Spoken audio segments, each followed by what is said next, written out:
Hello দোস্ত, অন্নপূর্ণা ভান্ডার নিয়ে Suvendu Adhikari sir কি বলেছেন একবার দেখে নিন। কারা কারা পাবে, কারা কারা পাবে না, দেখে নিন।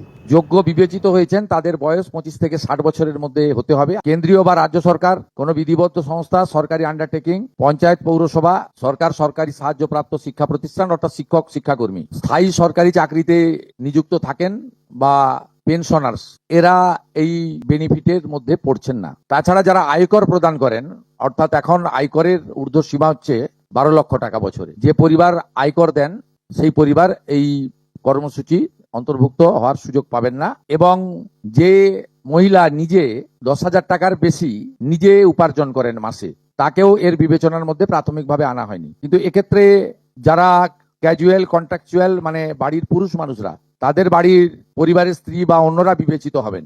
25 থেকে 60-এর মধ্যে যারা 3,000 টাকার কম ভাতা পান, ধরুন উইডো পেনশন 1,500 টাকা এই মাস থেকে হয়েছে, গত মাস পর্যন্ত ছিল 1,000 টাকা, তাদেরকে হায়ারটা দেওয়া হচ্ছে, 3,000 টাকাটাই দেওয়া হচ্ছে অন্নপূর্ণা যোজনাতে। এই ধরনের যত স্কিম 25 থেকে 60 মহিলাদের রয়েছে, যারা 3,000 টাকার কম পান বিভিন্ন ভাতা, তাদেরকে 3,000 টাকার অন্নপূর্ণা যোজনার ভাতাটাই দেওয়া হচ্ছে।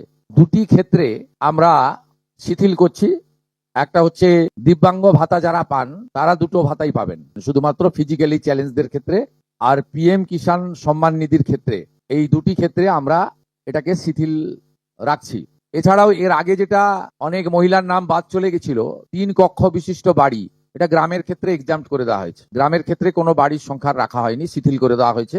জমির পরিমাণের ক্ষেত্রেও যে 7টি কর্পোরেশন রয়েছে, সেখানে 50, শুধুমাত্র 50 ডেসিমেলের বেশি জমির মালিকানা যারা কর্পোরেশন এলাকা, কলকাতা, হাওড়া কর্পোরেশন এলাকা 7টি, পৌর এলাকা এবং গ্রামীণ এলাকাতে ছাড় দেওয়া হয়েছে জমির পরিমাণের ক্ষেত্রে।